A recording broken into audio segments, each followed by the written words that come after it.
The handkerchief will no longer be brought to you. Frida's scream rang out. She fell face down on the floor and prostrated in a cross before Margarita.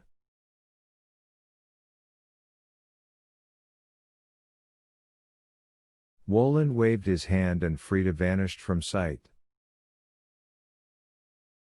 "Thank you, and farewell," Margarita said, getting up. "Well, Behemoth," began Woland, "let's not take advantage of the action of an impractical person on a festive night." He turned to Margarita, "And so, that does not count, I did nothing."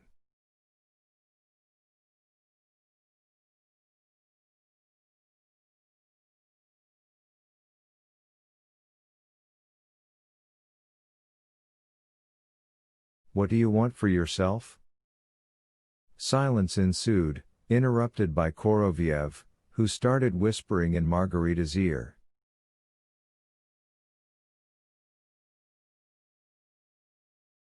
"Diamond Donna, this time I advise you to be more reasonable.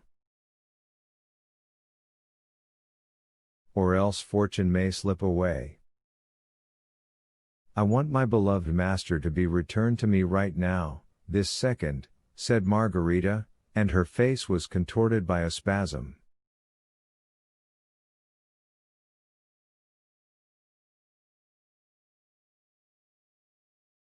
Here a wind burst into the room, so that the flames of the candles in the candelabra were flattened, the heavy curtain on the window moved aside, the window opened wide and revealed far away on high a full, not morning but midnight moon.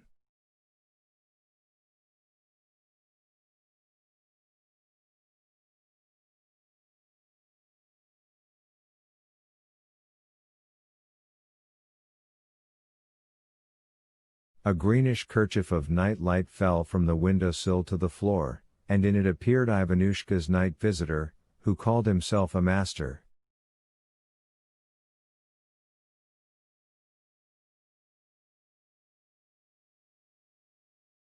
He was in his hospital clothes, robe, slippers and the black cap, with which he never parted.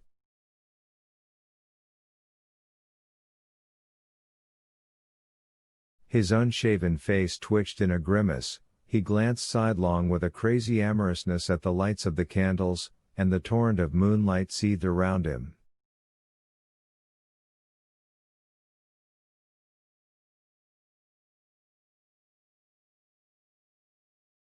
Margarita recognized him at once, gave a moan, clasped her hands, and ran to him.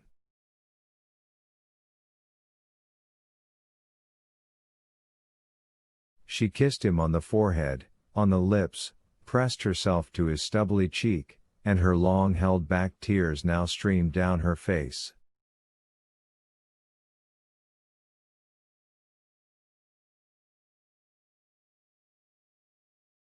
She uttered only one word, repeating it senselessly. You.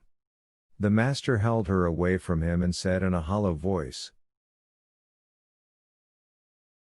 "Don't weep, Margot, don't torment me, I'm gravely ill." He grasped the windowsill with his hand, as if he were about to jump onto it and flee, and, peering at those sitting there, cried, "I'm afraid, Margot."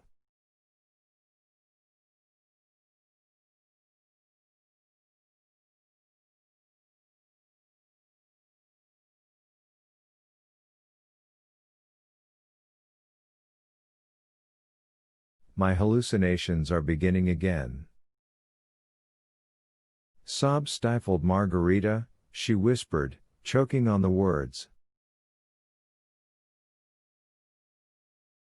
No, don't be afraid of anything. I'm with you.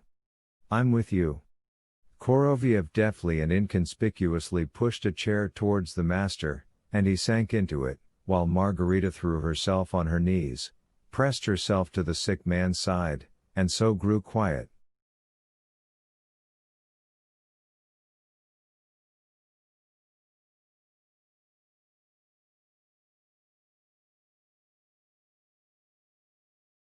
In her agitation she had not noticed that her nakedness was somehow suddenly over, that she was now wearing a black silk cloak.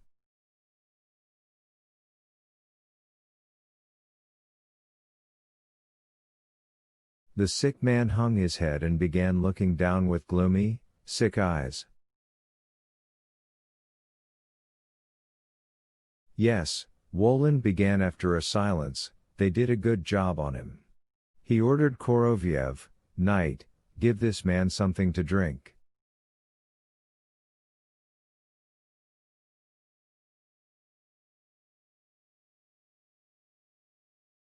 Margarita begged the master in a trembling voice. "Drink, drink. You're afraid? No, no, believe me, they'll help you." The sick man took the glass and drank what was in it, but his hand twitched and the lowered glass smashed at his feet.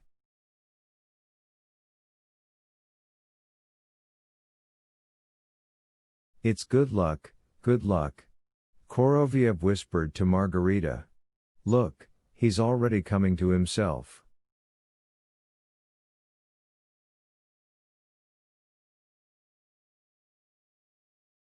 Indeed, the sick man's gaze was no longer so wild and troubled. "But is it you, Margot?" asked the moonlit guest. "Don't doubt, it's I," replied Margarita.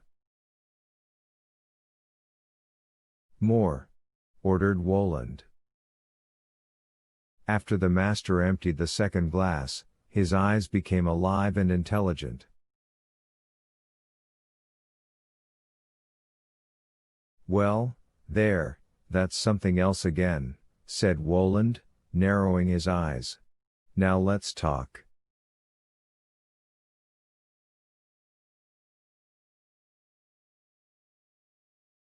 "Who are you?" "I'm nobody now," the master replied, and a smile twisted his mouth. "Where have you just come from?" "From the House of Sorrows." "I am mentally ill," replied the visitor. These words Margarita could not bear, and she began to weep again. Then she wiped her eyes and cried out. "Terrible words! Terrible words! He's a master, monsieur, I'm letting you know that. Cure him, he's worth it." "Do you know with whom you are presently speaking?" Woland asked the visitor. "On whom you have come calling?"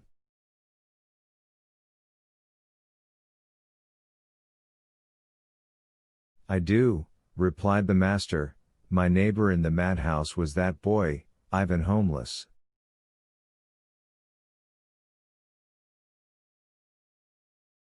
"He told me about you." "Ah, yes, yes," Woland responded, "I had the pleasure of meeting that young man at the Patriarch's Ponds."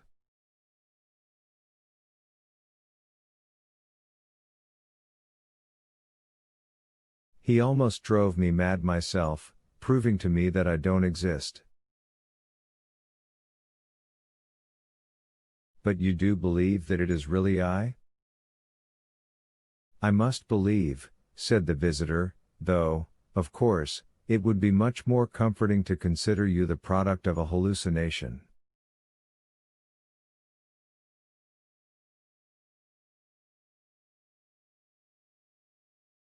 "Forgive me," the master added, catching himself.